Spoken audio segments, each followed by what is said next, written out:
Hello साथियों,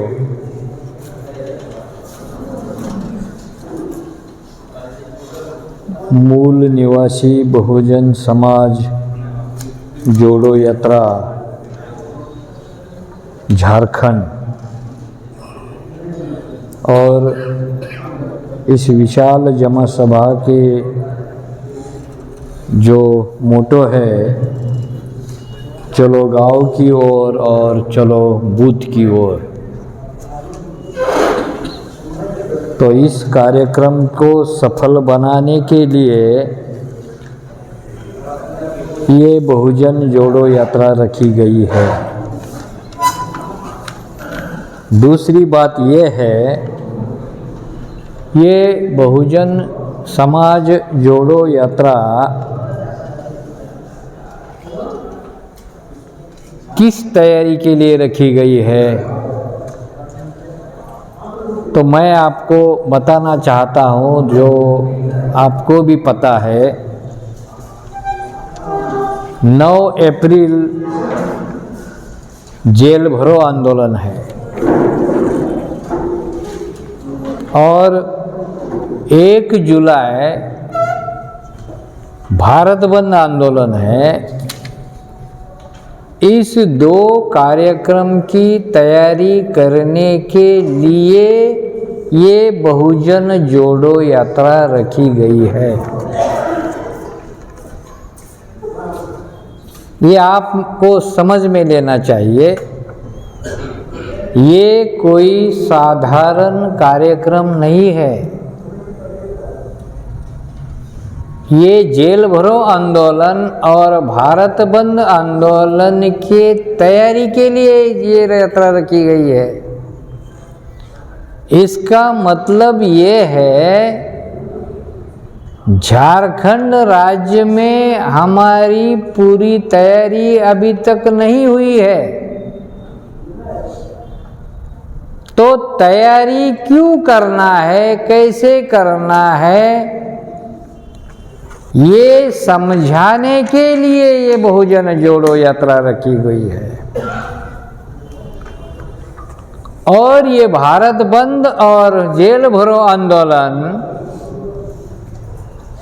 ये कौन कौन से संगठन ने डिक्लेयर किया है, ये भी आपको पता होना चाहिए। ये भारत मुक्ति मोर्चा इस संगठन के माध्यम से और राष्ट्रीय पिछड़ा वर्ग ओबीसी मोर्चा, इनके माध्यम से ये बहुजन जेल भरो आंदोलन और भारत बंद रखा गया है। बहुजन क्रांति मोर्चा इनके माध्यम से और राष्ट्रीय परिवर्तन मोर्चा, ऐसे 4 बड़े बड़े संगठन के माध्यम से बहुजन जोड़ो यात्रा पूरे भारत में करीबन 650 जिले में तैयारी के अंतर्गत रखी गई है। ये समझ लेना चाहिए, ये कोई साधारण कार्यक्रम नहीं है। और दूसरी बात, हम जेल भरो आंदोलन क्यों कर रहे हैं और उसके बाद हम भारत बंद आंदोलन क्यों कर रहे हैं, ये भी आपको मालूम होना चाहिए। जैसे आपको मालूम होगा और मालूम होने के बाद आपके दिमाग के अंदर इस भारत बंद और जेल भरो आंदोलन की जैसे ही गंभीरता आपको महसूस होगी, तो ये क्यों रखा है जेल भरो और भारत बंद? इसका कारण ये है, इलेक्ट्रॉनिक वोटिंग मशीन से इस भारत में जिस पर्पज के लिए हमें राइट टू वोट मिला था,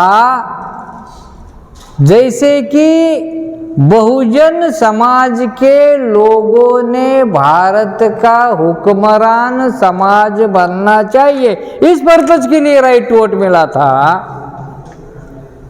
वो इलेक्ट्रॉनिक वोटिंग मशीन से खत्म किया गया और खत्म करने के बाद इतना ही नहीं हुआ कि इलेक्ट्रॉनिक वोटिंग मशीन से भारत में ब्राह्मण राज प्रस्थापित हो गया। इतना गंभीर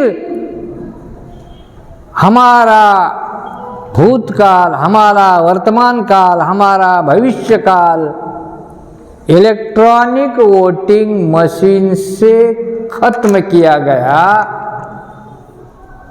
ये बात साधारण लोगों को पता नहीं है, पढ़े लिखे लोगों को भी पता नहीं है। तो इसके लिए इन कार्यक्रमों के माध्यम से हमें लोगों को बताना होगा, फिर लोग तैयार होंगे, फिर लोग जेल में जाने के लिए तैयार होंगे और फिर हमारे लोग भारत बंद के लिए तैयार होंगे। ऐसा ही बोला और लोग आएंगे, ऐसा नहीं हो सकता। पहले प्रबोधन करना चाहिए, ये हम क्यों करना चाहते हैं, भारत बंद और जेल भरो आंदोलन क्यों करना चाहते हैं। दूसरा मुद्दा है भारत बंद और जेल भरो आंदोलन का, कि इस भारत देश में ओबीसी की जाति आधारित जनगणना होनी चाहिए। आज तक नहीं हुई और ये ओबीसी की जाति आधारित गणना क्यों होनी चाहिए, ये भी आपको पता होना चाहिए। जनगणना होनी चाहिए, ये हमारी मांग थोड़ी है।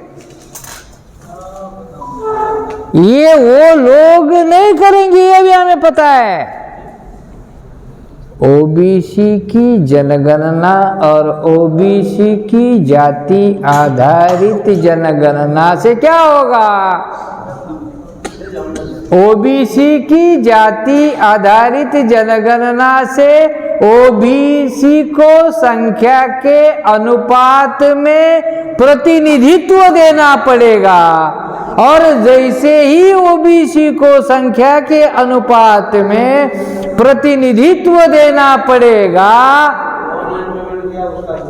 उसके बाद क्या होगा कि उसके बाद भारत में ब्राह्मण राज खत्म होगा। ये खतरा है, ये साधारण मुद्दे नहीं है। क्योंकि ओबीसी की जनगणना हुई और ओबीसी को संख्या के अनुपात में as per constitution representation that is reservation मिला, तो ये तो ब्राह्मणों का डेथ वारंट है। इसलिए वो ओबीसी की जनगणना नहीं कर रहे हैं। इसलिए ओबीसी की झारखंड में जितनी जातियां है, जितने जाति आधारित संगठन है, जितनी ओबीसी की राजनीतिक पार्टियां है, इनको जाकर समझाना पड़ेगा। और फिर इस जेल भरो आंदोलन में और भारत बंद आंदोलन में उनको लाना पड़ेगा। तो ये ऐसा होगा। मैं समझाने के लिए बोल रहा हूं आपको, भाषण देने के लिए नहीं बोल रहा हूं। और तीसरा मुद्दा ये है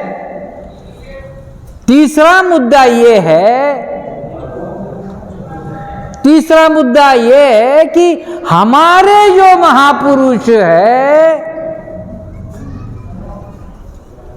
जैसे कि फुले, शाहू, अंबेडकर, बिरसा मुंडा,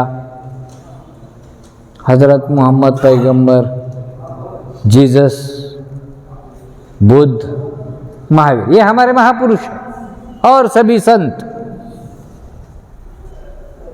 तो ब्राह्मण इनका अपमान कर रहा है, उसके विरोध में ये जेल भरो और भारत बंद है। ये कोई साधारण मुद्दे नहीं है। और चौथा जो मुद्दा है, ओबीसी की 5वीं और 6ठी अनुसूची को लागू करना, ये साधारण मुद्दा नहीं है। साधारण मुद्दा नहीं है कि जहां आदिवासी की संख्या, शेड्यूल ट्राइब की संख्या बहुत ज्यादा है, वहां आदिवासी आजाद हो सकते हैं, उनकी सरकारें स्थापन इंडिपेंडेंट कर सकते हैं, ऐसा अधिकार है।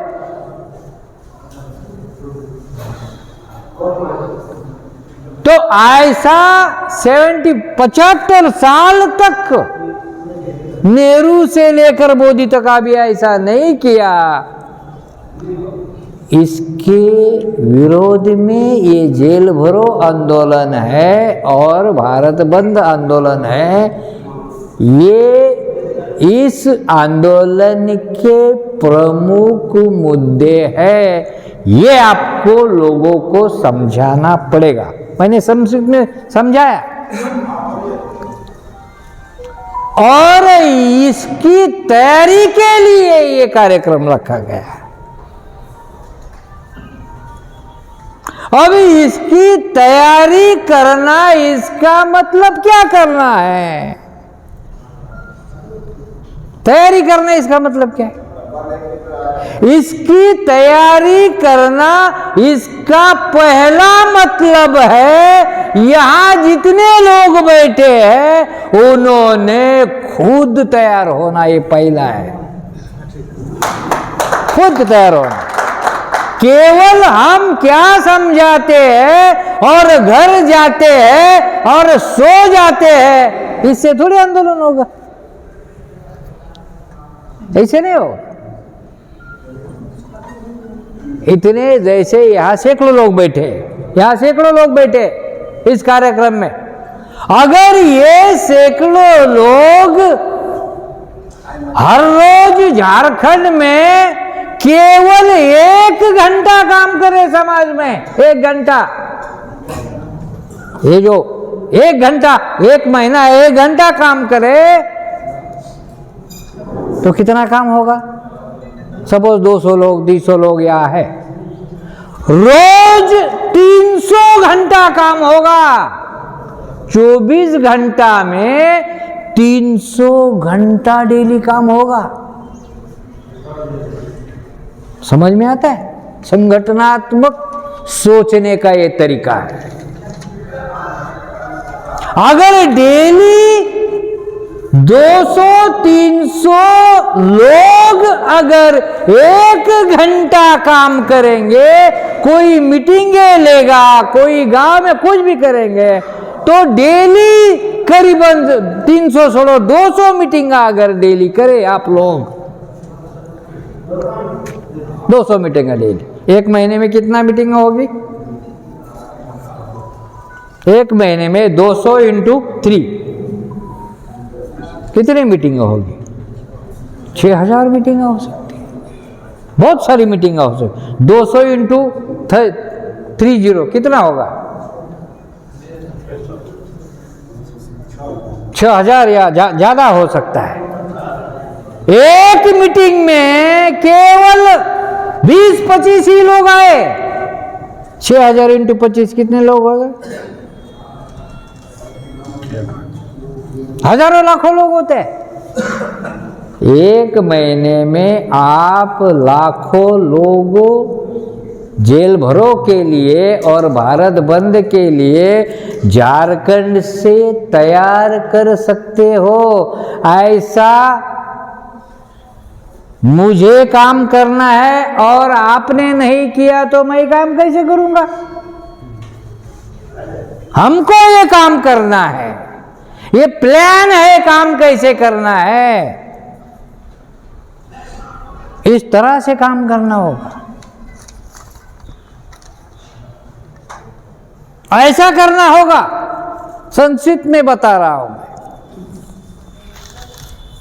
अभी आप जब लोगों में जाएंगे तो लोग आपको उनकी हजारों समस्या बताएंगे। खुद की समस्या हो सकती है, परिवार की समस्या हो सकती है, खेतीबाड़ी की समस्या हो सकती है, नागरिकत्व की समस्या हो सकती है, बहुत सारी समस्या होती है। एनआरसी सीएए की समस्या हो सकती है, बहुत सारी हमारी समस्या हो सकती है। एजुकेशन की हो सकती है, बेरोजगारी की हो सकती है, रिजर्वेशन की, बहुत सारी समस्या लोग आपको बताएंगे। लेकिन हमारी समस्या हजारों है, लेकिन हमारी समस्या का कारण एक ही है। समस्या हजारों है, लेकिन हमारी समस्या का कारण केवल एक ही है। क्या है? एक ही है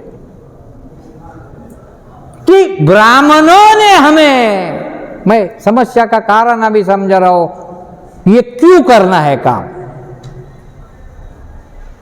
ऐसा ही थोड़ी हवा में भाषण करके बताया जा सकता है हमें काम क्यों करना है। एकदम अनपढ़ लोगों को भी आप समझाने में कामयाब होना चाहिए। ऐसा तरीका समझाने का आपके पास होना चाहिए, हुनर होना चाहिए, तो ही लोग आपको साथ सहयोग देंगे। नहीं तो लोग क्यों हमको साथ सहयोग देंगे? लोगों को आप गांव में जाकर कहा, अरे आ जाइए जेल भरो आंदोलन को, आ जाइए, क्या लोग आएंगे? नहीं आएंगे। अरे हमें भारत बंद करना है, भारत बंद करो। क्यों करना है ये बताओ भाई उनको। तुम्हारी हजारों समस्या है, हजारों समस्या का कारण केवल एक ही है, ब्राह्मणी व्यवस्था हजारों समस्या का कारण है। और ब्राह्मणी व्यवस्था किसने बनाई? ब्राह्मणी व्यवस्था बहुजनों ने बनाई क्या? नहीं, ब्राह्मणी व्यवस्था का निर्माता ही ब्राह्मण है। क्या ब्राह्मणी व्यवस्था ओबीसी ने बनाई? क्या ब्राह्मणी व्यवस्था एसटी ने बनाई? क्या ब्राह्मणी व्यवस्था एससी ने बनाई? क्या ब्राह्मणी व्यवस्था मुस्लिम ने बनाई, सिख ने बनाई, क्रिश्चियन ने बनाई, बुद्धिस्ट ने बनाई, जैन ने बनाई? नहीं बनाई। लेकिन ब्राह्मणी व्यवस्था केवल ब्राह्मणों ने ही बनाई। और ये ब्राह्मणी व्यवस्था के जो काले कानून है, इस काले कानून की वजह से हमारी समस्या है। हमारी समस्या बोले तो हमारी किसकी समस्या है? हमारी समस्या बोले तो बहुजन समाज की समस्या है। बहुजन समाज में कौन कौन आता है? ओबीसी आता है, पहले नंबर ओबीसी आता है, दूसरा आता है एससी, तीसरा आता है एसटी। और इनमें से जो धर्म परिवर्तित लोग हुए, मुस्लिम है, क्रिश्चियन है, बुद्धिस्ट है, जैन है, सिख है, लिंगायत है। लेकिन जब ब्राह्मणी व्यवस्था के जो काले कानून है, ये काले कानून सबके ऊपर वो थोपेंगे।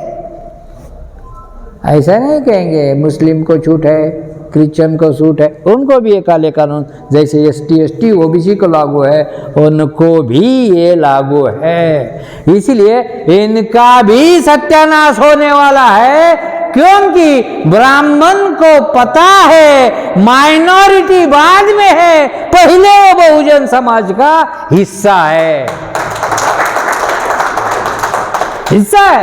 अगर बहुजन समाज का हिस्सा है, SC का जितना हिस्सा है उतनी लड़ाई उसने लड़ना चाहिए, ST का जितना हिस्सा है उतनी उनके हिस्से की उन्हें लड़ाई लड़ना चाहिए, OBC का जितना हिस्सा है उतनी लड़ाई उन्होंने लड़ना चाहिए, माइनॉरिटी का बहुजन समाज में जितना हिस्सा है उतना हिस्से की लड़ाई उन्होंने लड़ना चाहिए। लेकिन याद रखो, हिस्से की लड़ाई अलग अलग नहीं लड़ना चाहिए, इकट्ठा होकर लड़ना चाहिए।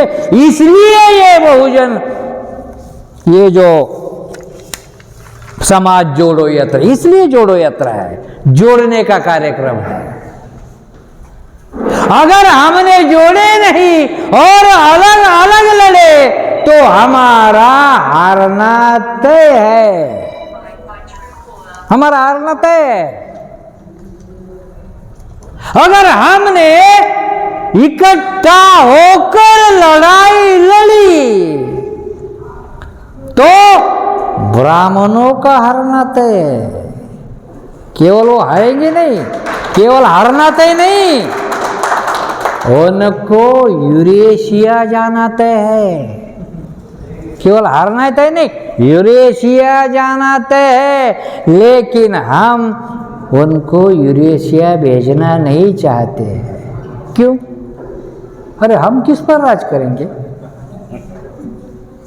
हम हमारे लोगों पर राज करेंगे? ये गलत है। हमारे लोगों को थोड़े, उनकर भी राज करेंगे, लेकिन उन्होंने जी किया ऐसा नहीं करेंगे। तो कैसा करेंगे हम उनकी संख्या अगर 3.5% है तो हम उनको भी 3.5% रिजर्वेशन पहला देंगे, फिर 96.5 reservation SC ST OBC minorities को आएगा। ऐसा हम राज करेंगे। जिसकी जितनी संख्या भारी उसकी उतनी हिस्सेदारी। सभी समस्या का अंत, सभी समस्या का अंत ही इसमें है। और सभी समस्या का अंत करने के लिए ही भारत में बाबा साहब फुले शाहू अम्बेडकर जी ने हमको संविधान दिया है। संविधान ऐसे ही थोड़ी है। अभी हमारी गुलामी क्या है? किस वजह से हमारी गुलामी है? किसको पता है? मैं सवाल पूछता हूं आपको, हमारी गुलामी किस वजह से है पता किसको? साधारण लोगों को भी पता नहीं। हमारी जो गुलामी है कानूनन गुलामी है।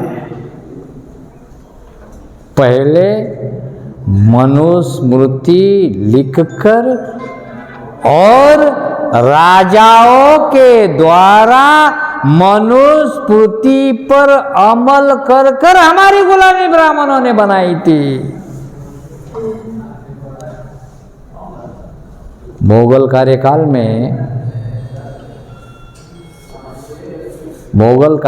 में मुगल मनुस्मृति समर्थक थे।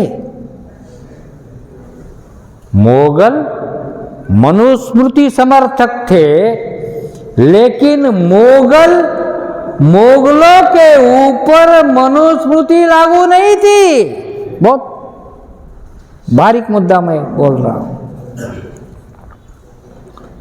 मोगल और ब्राह्मण मनुस्मृति समर्थक थे, और जो मुसलमान है, मैं उदाहरण दे रहा हूं, जो मुसलमान है, मुसलमानों के ऊपर भी मनुस्मृति का रास्ता, इसलिए तो कन्वर्जन हुआ।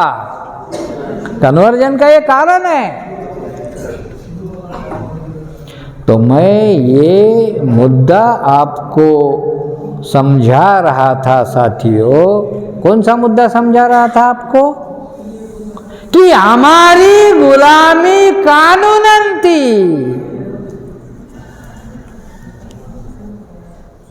मनुस्मृति का कानूनन गुलामी थी। तो मनुस्मृति ने हमको कैसे गुलाम बनाया, मैं संक्षिप्त में हमको बताना चाहता हूं। शूद्रों को अति शूद्रों को नहीं, अनटचेबल्स को नहीं, शूद्रों को शिक्षा, शस्त्र, संपत्ति धारण करने का अधिकार नहीं, महिलाओं को भी अधिकार नहीं, और शूद्रों को राजा बनने का अधिकार नहीं।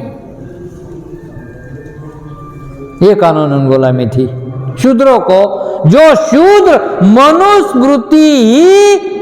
मनुस्मृति SC ST के विरोध में नहीं थी। मनुस्मृति केवल और केवल शूद्र को गुलाम करने के लिए लिखी गई थी। इसका मतलब ये नहीं कि SC ST के लोगों को मनुस्मृति लागू नहीं थी। SC ST को जो कानून ब्राह्मणों ने बनाए थे, वो मुंह बोले कानून थे। मुगल आजम पिक्चर देखा आप? बहुत लोगों ने देखा है। राजा के मुंह से निकला हुआ लफ्ज अल्फाज होता है। ऐसा कानून था SC ST के लिए उस कार्यकाल में। लेकिन शूद्रों के लिए, जो आज के ओबीसी के लिए लिखित कानून थे, और SC ST के लिए अलिखित कानून थे। इससे क्या हुआ? इस कानून से क्या होगा? इस कानून से यह हुआ कि शूद्र, अतिशूद्र, आदिवासी, महिला हजारों सालों से ब्राह्मणों के परमानेंट गुलाम थे। परमानेंट समझते हो? स्थायी रूप से गुलाम थे। ये साधारण बात नहीं है। तो अगर इन लोगों को ब्राह्मणी व्यवस्था के गुलामी से मुक्त करना है, तो क्या करना होगा? अगर मुक्त करना है तो समस्त बहुजन समाज के लिए कानून बनाने का अधिकार केवल ब्राह्मणों के पास था। 1950 के पहले ब्राह्मणों के पास था। तो 1950 के बाद संविधान लिखा तो फुले शाहू अंबेडकर जी ने ब्राह्मणों का कानून बनाने का अधिकार खत्म किया, छीन लिया, और बहुजन समाज को कानून बनाने का अधिकार दिया संविधान के माध्यम से। और कानून बनाने का अधिकार प्रतिनिधित्व को दिया। कानूनन ब्राह्मणों की गुलामी थी, तो फुले शाहू अंबेडकर के माध्यम से संविधान लिखा गया आंदोलन के माध्यम से। और उसने जो प्रतिनिधित्व का मुद्दा है, उस प्रतिनिधित्व को समस्त बहुजन समाज के हित में कानून बनाने का अधिकार संविधान ने बहाल किया। इतना संविधान साधारण थोड़ी है। और जिसके पास कानून बनाने का अधिकार होता है वही राजा होता है। कानून बनाने का अधिकार किसको होता है? राजा को कानून बनाने का अर्थ होता है संविधान के माध्यम से प्रतिनिधित्व का अधिकार देना, प्रतिनिधित्व देने के लिए रिजर्वेशन का कोटा निर्धारित करना, रिजर्वेशन देना, प्रतिनिधित्व देना, इनका काम क्या है? समस्त बहुजन समाज के हित में कानून बनाना, कानून बनाना।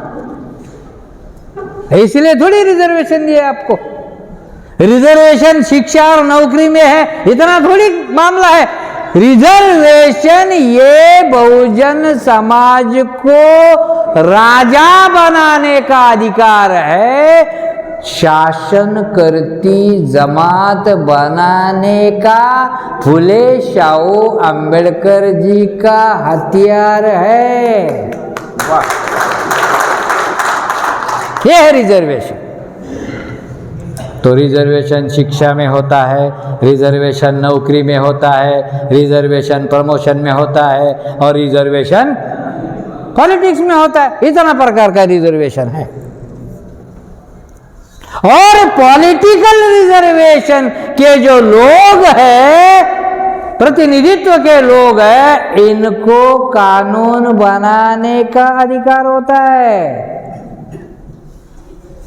कानून बनाने का अधिकार होता है। अभी मैं एक सवाल आपको पूछता हूं, बहुत इंपॉर्टेंट सवाल है। आज संसद में बहुजन समाज के एससी, एसटी, ओबीसी, माइनॉरिटी, महिला, बहुत सारे एमपी है, एमएलए है। बहुजन समाज की बात कर रहा हूं। क्या इन बहुजन समाज के एमपी और एमएलए ने आज तक बहुजन समाज के कल्याण का कानून बनाया? नहीं बनाया। फॉर एग्जाम्पल, यहां नॉर्थ में यादव लोग हैं, लालू प्रसाद यादव है, मुलायम सिंह यादव है, ओके। महाराष्ट्र में शरद पवार है, वहाँ साउथ में रेड्डीज है, कम्माज है। ये ओबीसी के पावरफुल नेता है। एक 70-75 साल में एक उदाहरण दे दो कि इन्होंने बहुजन समाज के कल्याण के लिए कानून बनाया, दिखाओ। अगर बनाया होता आज तक तो जेल भरो भारत बंद की जरूरत ही नहीं पड़ती, हम आजाद हो जाते। समझ गए? ये सिस्टम चल रहा है, सिस्टम समझा रहा हो। एक भी कानून नहीं बनाया। अच्छा, जरा झारखंड में आते हैं। झारखंड में आदिवासी बहुल एरिया है, था, अभी कम आदिवासी कम होते जा रहे, ये भी शायद आपको पता है। खदेड़ दिया जा रहा है आदिवासियों को, आदिवासी एरिया से बेदखल विस्थापित किया जा रहा है। लेकिन आदिवासी एरिया में जो आदिवासी के एमपी होते हैं, एमएलए होते हैं, मैं ऐसा सवाल पूछता हूँ, इन्होंने आदिवासी के कल्याण के लिए कोई कानून बनाया? दिखाओ ना। आदिवासी के एमपी एमएलए ने आदिवासी के लिए दिल्ली में और झारखंड में कानून बनाया, ऐसा दिखाओ। एक भी उदाहरण नहीं। अरे आपने कानून नहीं बनाया, लेकिन ऑलरेडी जो संविधान मध्ये प्रावधान है उसका अमल तो करो।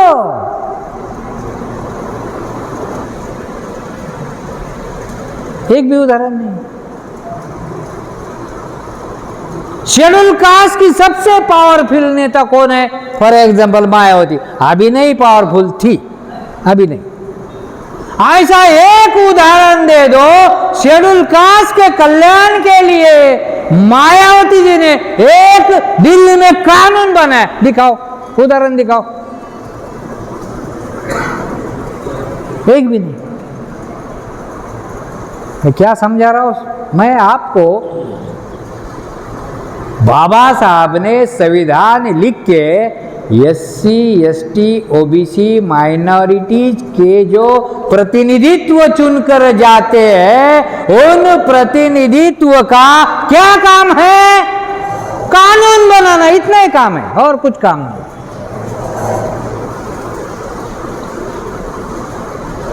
तो 1950 के पहले कानून बनाने का अधिकार ब्राह्मणों के पास था।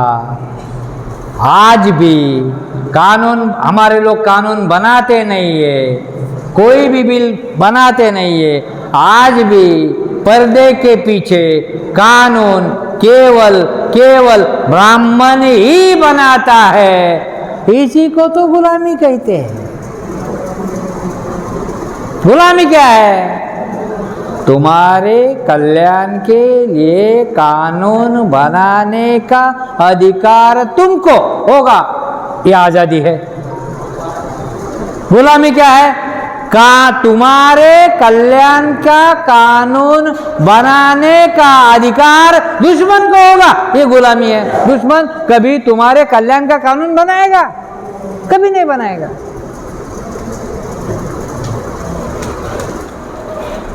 तो ये है, ये समस्या है कानून बनाने का।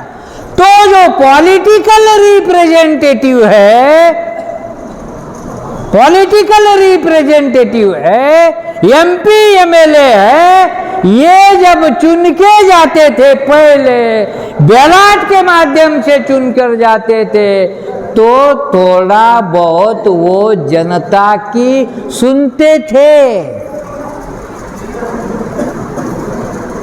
अभी MP MLA चुनने का अधिकार ही किसको? इलेक्ट्रॉनिक वोटिंग मशीन को आया। तो इलेक्ट्रॉनिक वोटिंग मशीन जो है, ये हमारे राजकीय प्रतिनिधित्व को चुनती है। लेकिन मशीन, कौन सा भी मशीन, ये मशीन है, ढेल रहती है, उसको चलाना पड़ता है। मशीन को चलाना पड़ता है। तो मशीन कौन चलाता है? मशीन तो ब्राह्मणों के पास है, बहुजन नेताओं के पास थोड़ी है। मशीन ब्राह्मणों के पास है। मशीन का प्रोग्रामिंग, मशीन जिस कंपनी में बनाते हैं, उसके डायरेक्टर ही ब्राह्मण है।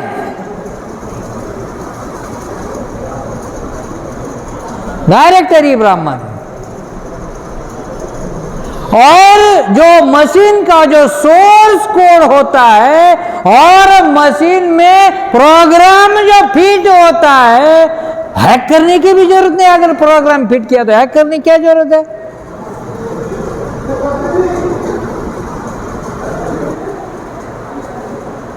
तो इस तरह से पहले बैलेट के माध्यम से जनता को प्रतिनिधित्व चुनने का अधिकार था।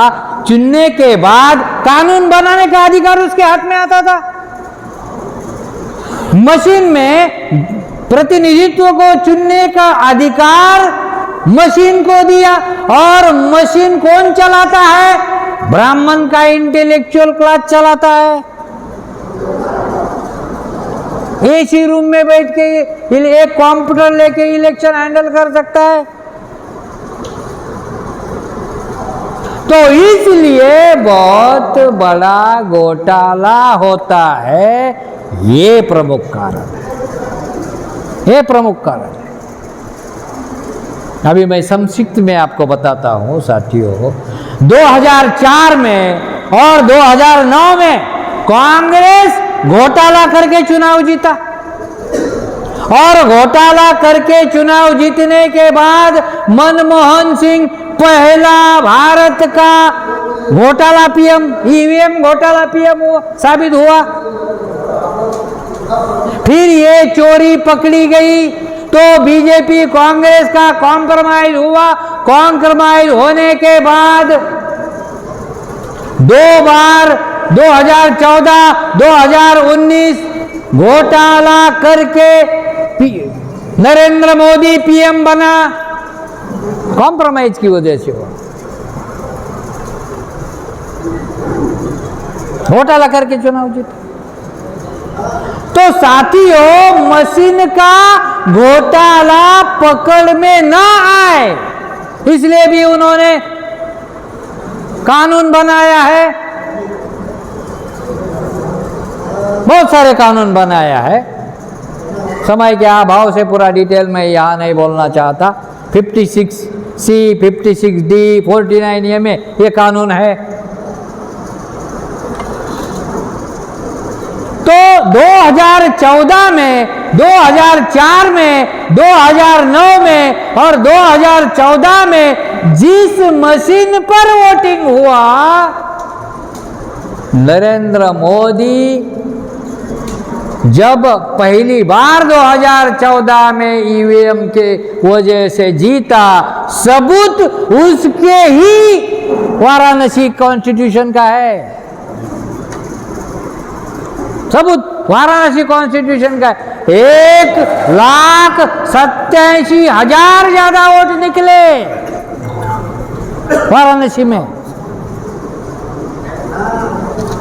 तो साथियों, 2004, 2009, 2014 एक ही मशीन से चुनाव हुए और नरेंद्र मोदी आने के बाद 2014 के बाद करीबन 9.5 लाख ईवीएम मशीन डिस्ट्रॉय किया। 1 साल रखना चाहिए, डिस्ट्रॉय किया, कबाड़ में बेच दिया। इसका मतलब 2004 का घोटाला, कांग्रेस का घोटाला, 2009 का कांग्रेस का घोटाला, 2014 का बीजेपी का कॉम्प्रोमाइज का घोटाला नष्ट किया, मशीन के माध्यम नष्ट किया। 2019 में ईवीएम को वीवीपीएटी मशीन लग गई, वो भी वाम सेफ्टी केस की वजह से लग गई।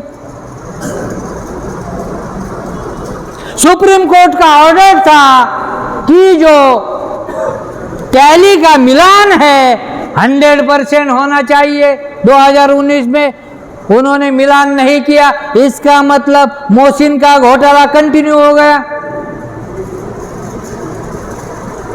4 महीने में ही 2019 में 4 महीने में ही वो जो वीवीपीएटी है वो जला दिया। इसका मतलब क्या है? सबूत, घोटाले का सबूत नष्ट किया।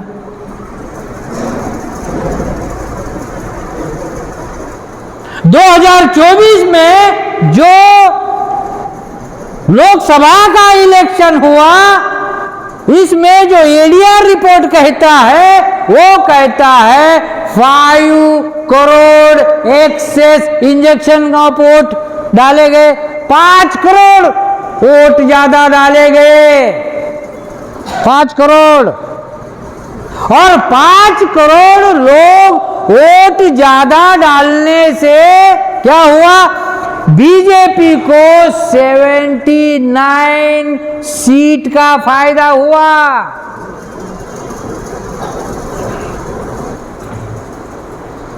घोटाला कंटिन्यू चल रहा है। अभी हमारा महाराष्ट्र का इलेक्शन हो गया।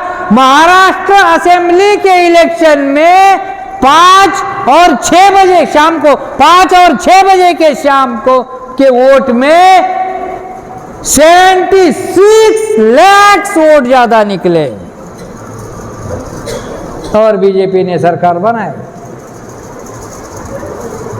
मैं ये बहुत उदाहरण दे रहा हूं आपको।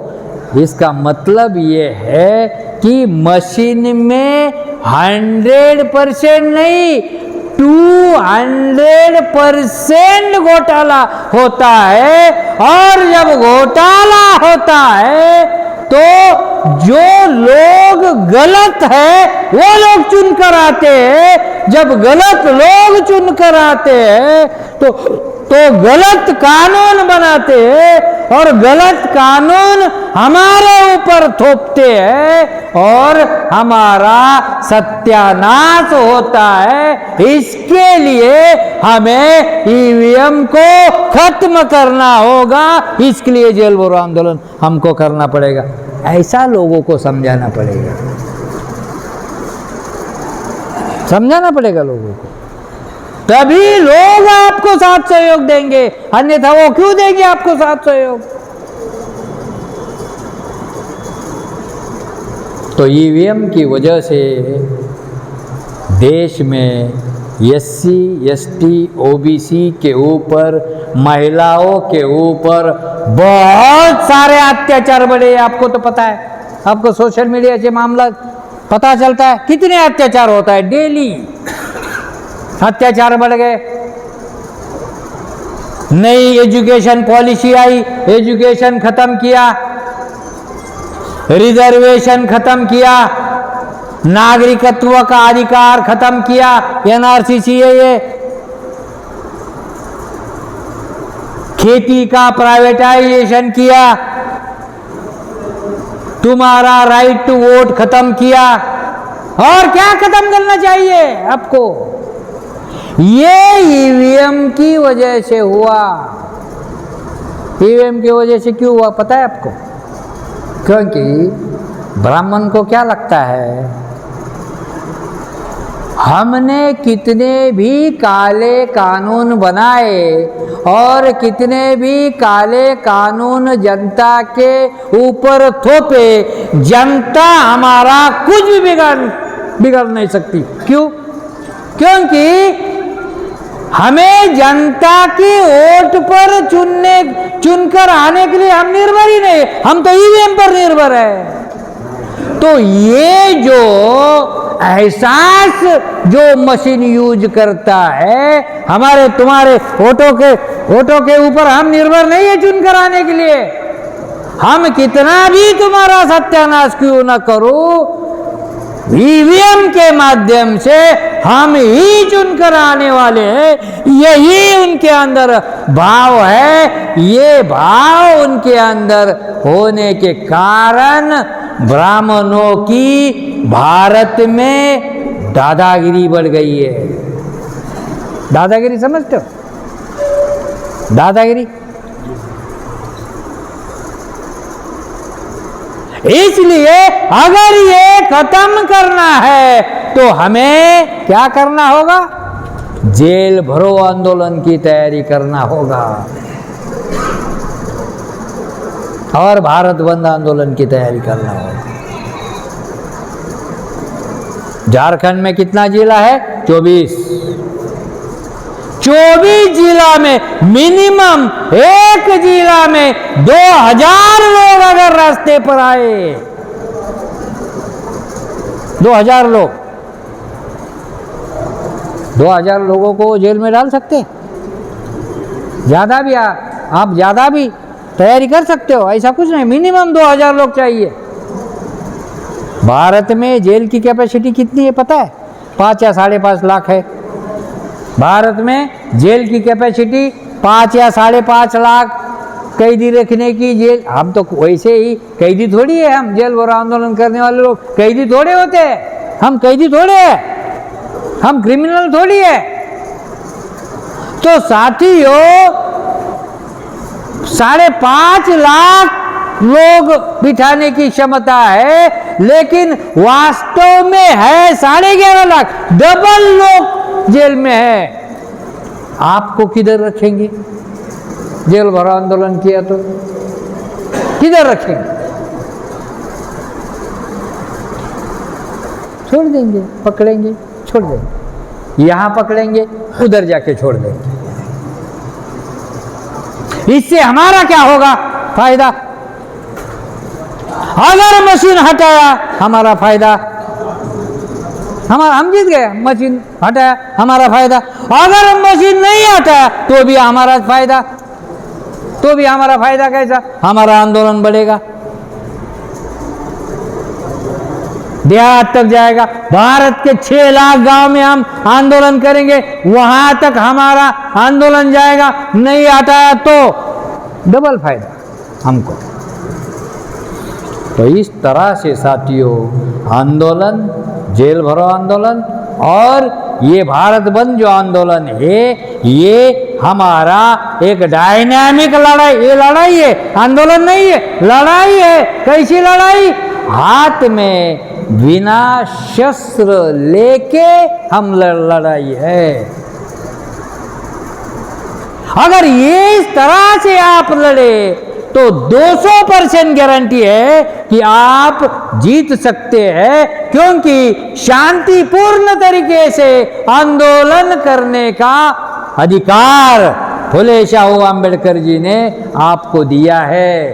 आपने ऐसा करना चाहिए। इतने भी कार्यकर्ता अगर काम को लगे, इतने कार्यकर्ता, भारती जी, इनको टारगेट ओरिएंटेड काम दे दो। यहाँ जितने लोग हैं टारगेट ओरिएंटेड काम दे दो। 1 महीना काम किया तो झारखंड में लाख लोग जेल में जाने के लिए तैयार हो सकते हैं। इतने लोग, लाख लोग जेल को भरो आंदोलन के लिए तैयार कर सकते हैं। 100 नहीं 200% जेल भरो आंदोलन सक्सेस होगा। करने से होता है, ना करने से नहीं होता। प्लान करो, हर जाति को जोड़ो, जाति के संगठन को जोड़ो, महापुरुषों की जो जयंती उत्सव समिति होती है उनको संपर्क करो, उनको जोड़ो। हमारे छोटे छोटे पार्टियां होती है राष्ट्रीय परिवर्तन मोर्चा में, उनको जोड़ो। जोड़ो भाई, ब्राह्मणों का काम है तोड़ना, हमारा काम है जोड़ना। इसलिए ये बहुजन समाज जोड़ो यात्रा पूरे भारत भर निकाली है। और इसका जो पर्पस है, इसका जो उद्देश्य है, ये उद्देश्य मैंने आपको समझाया। इसका उद्देश्य, ये जो लड़ाई है ब्राह्मणी व्यवस्था विरुद्ध बहुजनवादी व्यवस्था, ये लड़ाई है। ये केवल आंदोलन थोड़ी है। तो साथियों, मुझे लगता है कि आपको संक्षिप्त में मेरी बात समझ में आई। आप अपने आप में एरिया में 1 महीने का समय है, टारगेट ओरिएंटेड भारती जी आपको काम देंगे। आप डेली 1 घंटा 2 घंटा काम करेंगे तो ही आपको रिजल्ट आएगा, नहीं तो रिजल्ट नहीं आएगा। आपके सक्सेस के लिए भी आप ही जिम्मेदार होंगे। आप अगर फेल हो गए तो आप जिम्मेदार होंगे, कोई और जिम्मेदार नहीं है। हम ही हमारे कल्याण के लिए हम ही जिम्मेदार है और हम ही हमारे सत्यानाश के लिए जिम्मेदार है। तो आपके पास केवल एक ही विकल्प है आपके सामने, वो है काम करना, तैयारी करना, और आप करेंगे। इसी आशा के साथ मैं यही रुकता हूँ। धन्यवाद। जय हिंद।